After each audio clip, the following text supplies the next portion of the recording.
Bienvenue à vous tous. À suivre ce déplacement du vice-président de la République en France. Timoko Meïlie Koné représente le chef de l'État Alassane Ouattara au sommet Nutrition for Growth. En marge, le vice-président enchaîne les rencontres. Ce vendredi, il a échangé avec le président du Fonds international de développement agricole, également avec la directrice exécutive de l'UNICEF et des responsables de la chaîne de télévision TV5 Monde. Focus ce soir sur les sciences mathématiques et ses interrogations. Les cours de mathématiques sont-ils aimés ou détestés? Alors que l'État de Côte d'Ivoire est dans un élan de promotion d'une éducation de qualité, que font exactement les acteurs clés du système éducatif ivoirien? Ce que nous allons essayer de comprendre. Et puis, nous ferons l'état des lieux après l'instauration du visa entre la Côte d'Ivoire et le Maroc, une mesure voulue par les autorités ivoiriennes pour limiter les départs vers l'Europe et lutter contre le trafic de nationalité. L'expérimentation, annoncée pour une durée de 2 ans, après 6 mois, quel impact sur le flux migratoire? La réponse dans quelques instants seulement. Bonsoir à tous, on commence à Paris, la capitale française qui accueille le sommet Nutrition for Growth. Le vice-président de la République représente le chef de l'État Alassane Ouattara. Timoko Meïlie Koné enchaîne les rencontres en marge de l'événement. Ce vendredi, il a échangé avec le président du Fonds international de développement agricole, également avec la directrice exécutive de l'UNICEF et des responsables de la chaîne de télévision TV5 Monde. On voit ça avec Mama Traoré. Portant le flambeau du combat contre la malnutrition sur le continent africain, la Côte d'Ivoire peut compter sur le soutien de puissantes institutions spécialisées comme le Fonds international de développement agricole, FIDA. Depuis Paris et par la voix de son président Alvaro Lario, cet organisme est venu le signifier au vice-président de la République, Timoko Meïlie Koné. On a parlé d'un projet très important qu'on a avec la Banque africaine aussi, de 240 millions de dollars. Avec de Special Agro-Processing Zones et on va vraiment continuer à mobiliser des fonds pour la Côte d'Ivoire, spécialement dans des domaines de l'entretien des sols, des forêts, mais aussi des chocs climatiques. Pour nous, c'est important de continuer à investir et appuyer les petits producteurs, les familles, les femmes rurales, pour que la nutrition soit vraiment au cœur des investissements et aussi avec tout le positif impact qu'il y a dans l'éducation des petits enfants. De son côté, le Fonds des Nations Unies pour l'enfance, UNICEF, envisage également de renforcer son partenariat avec la Côte d'Ivoire. Volonté qu'est venue traduire au vice-président de la République, la directrice exécutive de l'institution, Catherine Russell. Le média francophone TV5 Monde affiche également la même posture. Lors d'un échange avec les responsables de cette chaîne de télévision, il a été évoqué un renforcement des liens avec la Côte d'Ivoire.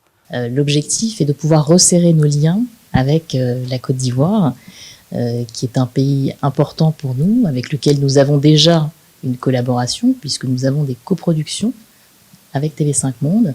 Et l'objectif, c'est d'aller plus loin et d'imaginer un partenariat resserré dans lequel la Côte d'Ivoire ferait partie intégrante de la gouvernance de TV5 Monde, au même titre que nos pays fondateurs, que sont la France évidemment, mais aussi le Canada, le Québec, la Suisse, la Belgique et Monaco. Co-président le sommet Nutrition for Growth, la Côte d'Ivoire est aussi présente au village des solutions pour la nutrition, une exposition géante où le pays vient partager son expérience avec un stand dédié au Centre d'excellence régional contre la faim et la malnutrition. Notre présence ici se justifie aussi par le fait que nous avons besoin d'enrichir cette plateforme-là avec de bonnes pratiques aussi inspirées d'autres réalités à travers le monde. Carrefour des solutions concrètes et innovantes en matière de nutrition, le village des solutions réunit une 50aine d'acteurs issus de 15 pays. Allez, je vous propose de rester sur place en France. Les Ivoiriens vivant dans ce pays sont au nombre de 14 000. Parmi eux, certains ont réussi à franchir les portes des plus grandes entreprises européennes, à intégrer des corps de métiers élitistes ou encore à mettre en place des activités professionnelles reconnues. Coup de projecteur avec Khalil Diomandé.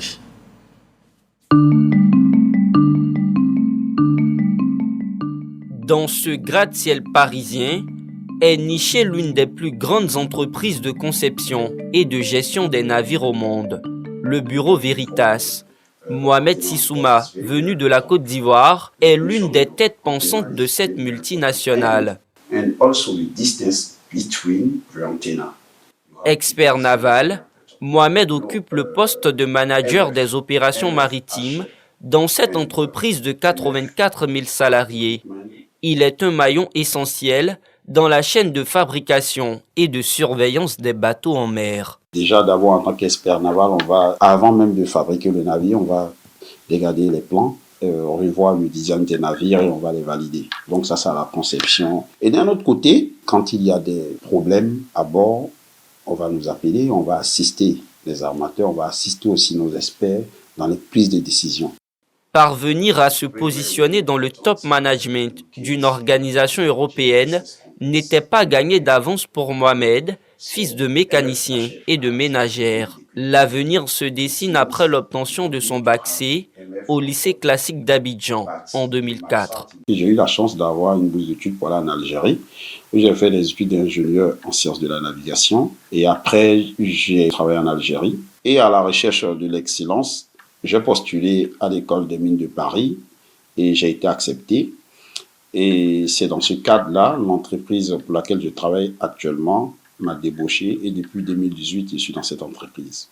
Et depuis 2018, le natif de Treichville n'arrête pas d'impressionner dans cet environnement professionnel étranger. Son expertise est régulièrement sollicitée par la direction générale. Il y a des questions techniques comme celles qu'on a abordées tout à l'heure où vraiment j'aime bien avoir son avis, parce qu'il a quand même certifié beaucoup d'équipements, de navigation.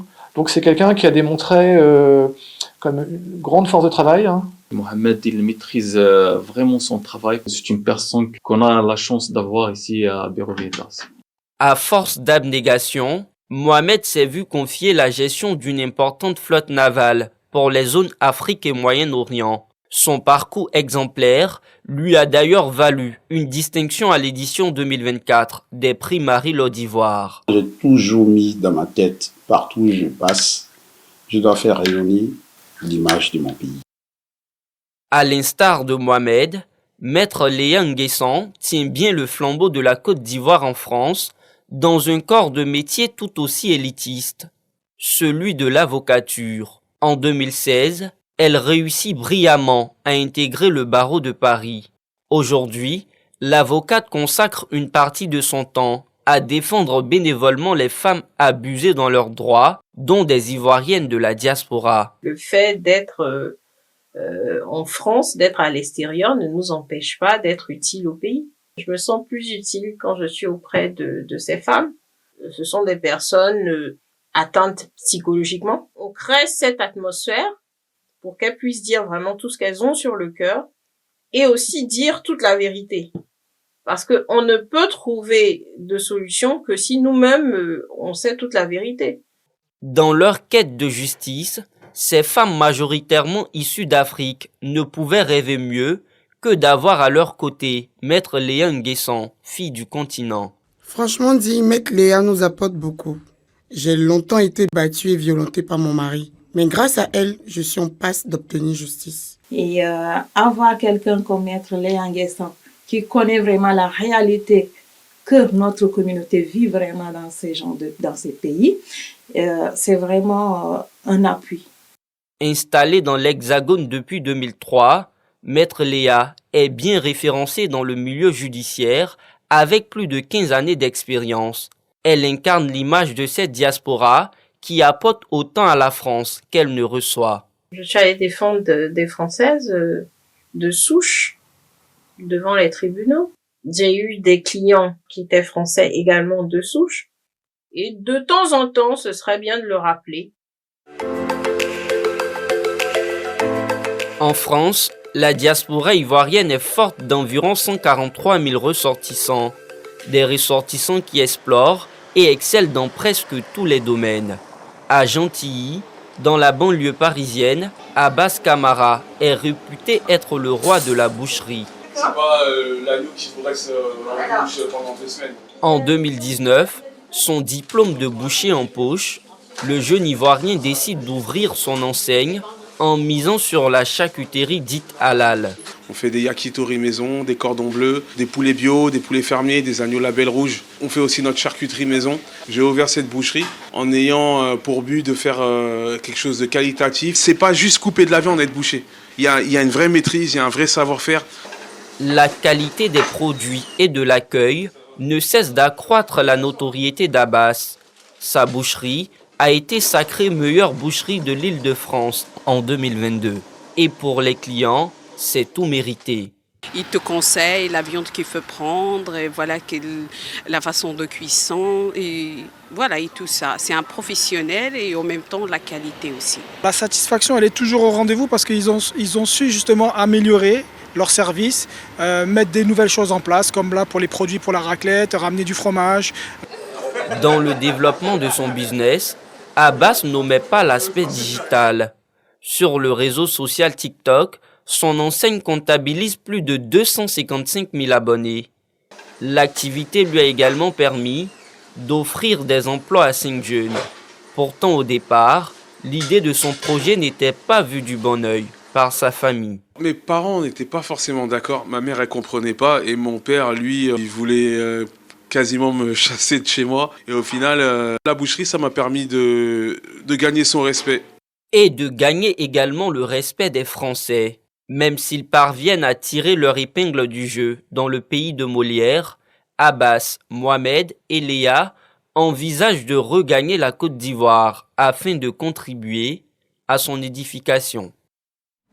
Voilà, et à force de travail, ils finiront par y parvenir. Le travail, mais surtout l'excellence, est recherchée sur place dans nos établissements scolaires et nos universités. Les sciences mathématiques, capables d'ouvrir beaucoup de portes, ne semblent pas plaire à tous les élèves. Alors, l'État de Côte d'Ivoire, qui est dans un élan de promotion d'une éducation de qualité, pose des pas. Sont-ils suffisants? Que reste-t-il à faire? Jean-Marc Adjadji, élément de réponse. Lycée moderne, Léon Kononkofi de Didier Vie, région du Bélier. Ici, c'est jour d'école. L'heure est à la concentration et à la pause dans la salle des professeurs de cet établissement. Préparation de cours et correction de copies sont au menu des activités des 45 professeurs du lycée. Justement, ce matin, Dominique doit rejoindre ses élèves issus des classes intermédiaires. Enseignant de mathématiques, il a l'art d'expliquer cette discipline qui allie logique, abstraction et créativité. Pour qu'il y ait équilibre, on recherche quoi? On recherche un point où la masse multipliée par la distance soit proportionnelle. Après 2 heures de cours de géométrie, le flou semble s'installer chez ses élèves. Lorsque le professeur fait cours en géométrie, ça ne va pas. Bon, il essaie de m'exercer à la maison, mais ça ne va pas. En fait, en classe de 6e, on n'a pas de professeur de mathématiques, c'est ce qui a créé. Bon, et puis quand je suis arrivée en 5e, les maths, en fait, je ne comprends pas. Bon, ça me dérange un peu. J'ai raté la base dès l'école primaire. Et au premier trimestre, j'ai eu 7 de moyenne en maths. Et au deuxième trimestre, il y a eu 5 de moyenne. Absence d'intérêt ou baisse de performance des élèves en mathématiques, Dominique et ses collègues s'interrogent. Ils ont l'impression qu'on leur a envoyé quelque chose pour les fatiguer. Voilà. Tout commence à partir de 6e. La 6e, c'est pratiquement manipuler beaucoup les instruments, mettre la base, installer, puis c'est un nouveau cycle. Mais ils n'ont pas de professeur. Donc, déjà en 4e, on leur demande d'utiliser les instruments. Mais ils n'ont pas appris à manipuler en 6e. Donc, ils vont commencer à les détester déjà en 4e, 3e. Nous avons fermé la terminale C au motif qu'on n'avait plus d'élèves, n'est-ce pas, en première C. C'était un seul élève, n'est-ce pas, qui avait le niveau. Nous, on lui a demandé, n'est-ce pas, de partir à Yamoussoukro. Quand on va aux examens, la plupart des échecs sont dus, n'est-ce pas, aux mauvaises notes obtenues dans les matières scientifiques et précisément en mathématiques. Au lycée moderne de Djekanou, l'angoisse des chiffres est perceptible chez les apprenants. 6 professeurs de mathématiques sur les 57 au total exercent pour environ 4 à 5 heures de cours par semaine. La crainte de l'algèbre, de l'arithmétique et des statistiques composantes entre autres des mathématiques reste une préoccupation pour ces pédagogues. Ils pensent que les mathématiques n'apportent rien à la société. Et ce qu'on fait aussi, c'est de donner des exercices à faire à la maison pour ceux qui n'ont pas de documents par exemple. Les séries C, on n'en a pas, parce que le taux de réussite n'était pas bon. Donc on s'est cantonné uniquement sur les séries D. Et tout ça constitue effectivement des freins à l'apprentissage correct de cette discipline. Réputé pour la qualité de son enseignement, le lycée classique d'Abidjan enregistre plus de 2000 apprenants de séries scientifiques sur 3258 élèves. Face à une baisse d'intérêt des maths, cette école d'excellence travaille d'arrache-pied pour une pédagogie active. Des gens qui ont fait même BTS, comptabilité, gestion, ou encore qui ont fait les sciences économiques, deviennent des professeurs de mathématiques. On peut constater de façon générale qu'il y a très peu d'enseignants qui ont le profil mathématique au niveau supérieur. Le recul des mathématiques, le ministère de l'Éducation nationale et de l'alphabétisation travaille pour y remédier. Le faible nombre d'enseignants spécialisés en mathématiques dans les établissements a été relevé. Pour un besoin de 4 871 professeurs de mathématiques, lycées et collèges confondus, 3 418 enseignants sont disponibles. Nous avons vu un peu à la baisse le niveau de recrutement pour les mathématiciens. Le DUS2 pour ceux qui veulent devenir professeur de collège et la licence pour ceux qui veulent devenir professeur de lycée en mathématiques. Alors que pour les autres disciplines, on a exigé le master pour ceux qui veulent devenir professeur de lycée. Le 22 juillet 2022, la ministre de tutelle, Maria Toukoné, restaure les coefficients pour le calcul des moyennes dans l'enseignement secondaire général. Une bouffée d'oxygène pour les mathématiques. Les mathématiques, et ça il faut le dire, pour faire un parcours scientifique aujourd'hui, il faut de la persévérance, il faut de l'endurance, il faut un effort soutenu dans le travail, parce que ça demande de faire beaucoup d'exercices au quotidien, de s'exercer. Aujourd'hui, nous avons une génération qui est peu endurante. Il y a des programmes majeurs qui sont mis en œuvre, notamment le programme national d'amélioration des premiers apprentissages scolaires, où en mathématiques, l'accent est mis sur la manipulation. Les enfants ne manipulent, c'est-à-dire quand tu dois faire des calculs, cela est d'abord traduit à travers des capsules, à travers des cailloux. Bref, on revient aux fondamentaux face au constat qui n'est pas reluisant, qui montre les contre-performances du système. Le ministère, par exemple, a décidé que 40% du quantum horaire, donc du temps d'enseignement, soit consacré aux mathématiques. Initié entre juillet 2021 et avril 2022, les États généraux de l'éducation nationale et de l'alphabétisation, EGINA, ont abordé plusieurs aspects liés aux mathématiques dans le cadre de leur réforme éducative. La qualité des enseignements-apprentissages, la formation des enseignants et la digitalisation sont en cours pour redonner aux mathématiques leur place centrale dans le système éducatif ivoirien. Voilà, difficile à comprendre les maths, mais il ne faut pas prendre le chemin de la facilité, tout comme les candidats à l'immigration irrégulière qui transitent par le Maroc, ce qui a motivé la décision du gouvernement ivoirien d'instaurer le visa entre les deux pays. L'expérimentation est annoncée pour une durée de 2 ans, mais après 6 mois, quel impact sur les flux migratoires? Victorine Yaoyoboui nous en parle.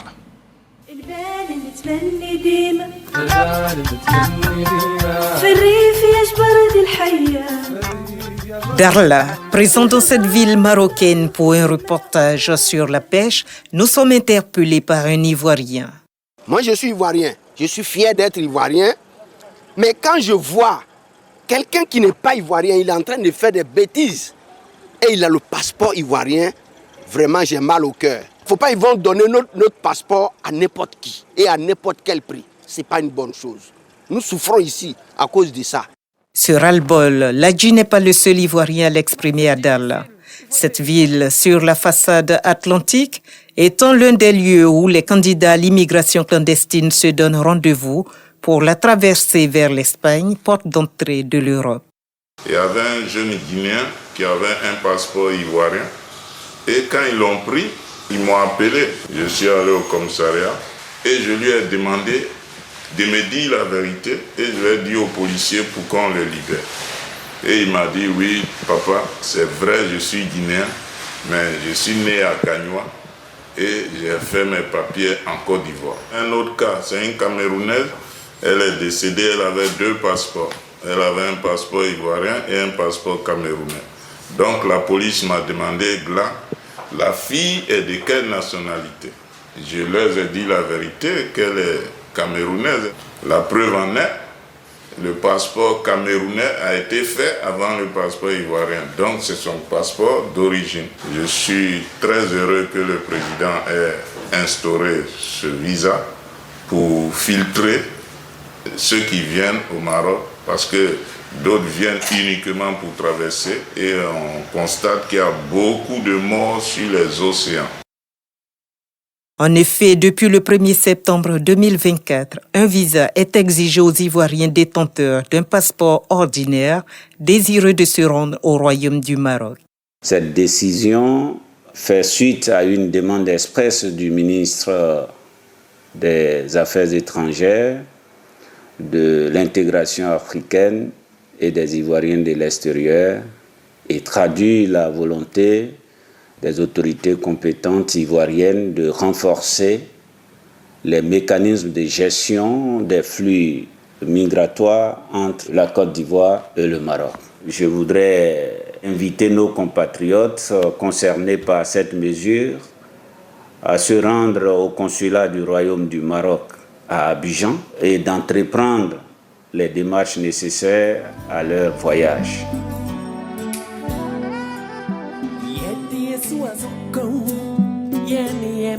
Ainsi commencent les attroupements devant l'ambassade du Maroc à Abidjan, dans la commune de Cocody.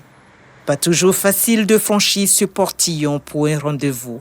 50 à 60 demandes de visa sont reçues chaque jour ouvrable entre 9h et 12h. Alors, au bout de 5 mois, nous avons traité environ 9000 demandes et autour de 7500 visas octroyés aux différents demandeurs. Nous avons bien sûr une demande qui va au-delà des moyens humains et matériels de l'ambassade, mais nous faisons au mieux en minimisant effectivement les délais d'attente et le stress inhérent à ce genre de demande. Monsieur Arnaud J.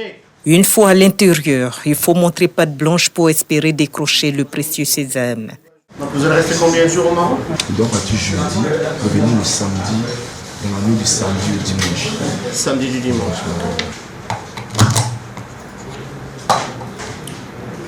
Monsieur Kouablan. Il faut également s'acquitter des frais de visa. 20 000 pour un visa multiple entrée et 13 500 pour une entrée unique. Tous mes dossiers étaient au complet, donc je n'ai pas eu de soucis. Moi, c'était pour le tourisme. J'ai fourni une attestation de travail, mon passeport, ma carte d'identité. Je suis là pour un visa à faire. C'est très bien passé. Ce que j'apprécie, c'est que le service est rapide malgré le monde. Vous faites quoi? Je suis carolien. Vous êtes quoi? Carolien. Les candidats au départ ne sont pas les seuls pris dans la nasse. Il y a les ressortissants ivoiriens résidant déjà sur le territoire marocain de façon irrégulière. Les conditions qu'on demande ne sont pas les conditions pour aider quelqu'un qui est venu se chercher. Les gens ne peuvent pas avoir non seulement un compte bancaire comme on demande, des prises en charge comme on demande. Depuis l'instauration du visa, l'arrivée des Ivoiriens, vraiment, il faut dire que sur 100, c'est devenu peut-être 10. Ça a vraiment réduit le nombre d'Ivoiriens ici. Bientôt, c'est la CAN. Et ici, là, s'il y a la CAN, il y aura beaucoup d'Ivoiriens, beaucoup de subsahariens qui vont venir. Est-ce qu'on pourra leur faire à manger?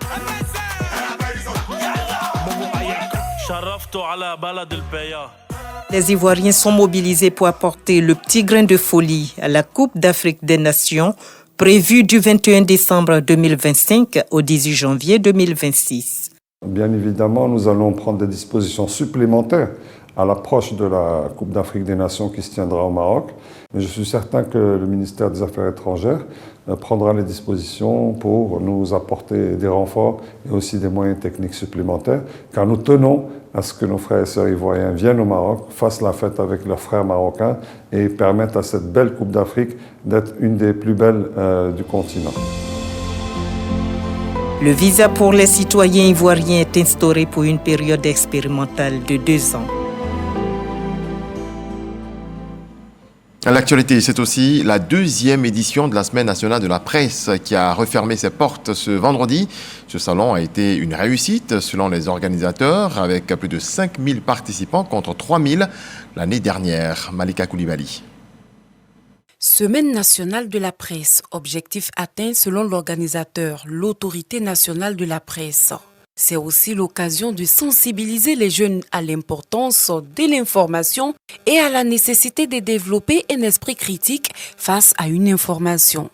Je suis convaincu que nous pouvons relever les défis qui se présentent à nous et construire un avenir où l'information de qualité et le journalisme responsable au service de tous est possible, au service de l'intérêt général. La deuxième édition de la Semaine nationale de la presse met aussi en lumière le talent de créativité des jeunes journalistes. L'ENPT de Bingerville a raflé le prix du meilleur journal école pour le secondaire avec une moyenne de 15 sur 20. Ce sont des lauréats heureux qui, par ma voix, voudraient exprimer leur gratitude et leur reconnaissance. Nous croyons en la force de l'information pour éclairer, éduquer et inspirer le monde. Le représentant du ministre de la Communication, Amadou Koulibaly, félicite les initiateurs tout en exhortant à la préservation des acquis de cette deuxième édition. À cette heure du numérique, où tous nos modes de communication et d'apprentissage sont transformés par les nouveaux canaux et outils, tels les réseaux sociaux ou l'intelligence artificielle, nous nous devons de nous les approprier. Nous devons aider les jeunes à développer leur esprit critique afin qu'ils soient des citoyens éclairés et avertis face aux défis de l'information. 5000 participants contre 3000 l'année dernière, la Semaine nationale de la presse a rassemblé élèves, étudiants, experts et aussi professionnels des médias autour d'une thématique d'actualité, société de l'information, quel enjeu et défi pour l'école ivoirienne. La première n'était pas bonne, cette fois, ce sera peut-être la meilleure. C'est en tout cas ce qu'on lui souhaite. Zénab Bansé s'est relancé depuis dans le record Guinness. Notre compatriote va relever le défi de cuisiner jusqu'au 2 avril prochain. Vous allez la voir debout, enthousiaste et surtout déterminée. Amaka Dikone. Son sourire et sa détermination n'ont pas été affectés par les événements précédents. La chef cuisinière Zénab Bansé est plus que jamais résolue à inscrire son nom au Guinness World Records. Après une première tentative en décembre dernier où une mauvaise captation vidéo avait compromis la validation de son record de 131 heures de cuisine non-stop, elle repart à l'assaut avec une volonté doublée. On a appris, on a fait des erreurs. La première fois, on a appris, donc on est beaucoup plus organisé. C'est pour moi une chance de dire merci à toute la Côte d'Ivoire. Voilà, donc je le fais pour la Côte d'Ivoire déjà, parce qu'ils m'ont soutenu. La première fois, ils ont droit à ce prix. Cette fois, la vigilance est de mise, chaque détail est scruté. Caméra positionnée avec précision, test de captation en continu, tout est minutieusement organisé. C'est une représentante officielle du Guinness World Records qui donne le top départ en direct, un fait inédit dans l'histoire du Guinness World Records. Le public, lui, répond une nouvelle fois présent. Vraiment, je suis très fière d'elle. À sa place, j'aurais pas fait ce qu'elle est en train de faire là, parce qu'elle a déjà fait une première fois, ça n'a pas marché. Donc on est là pour elle, sache qu'on sera là jusqu'au bout. Zénab Bansé, c'est une femme incroyable.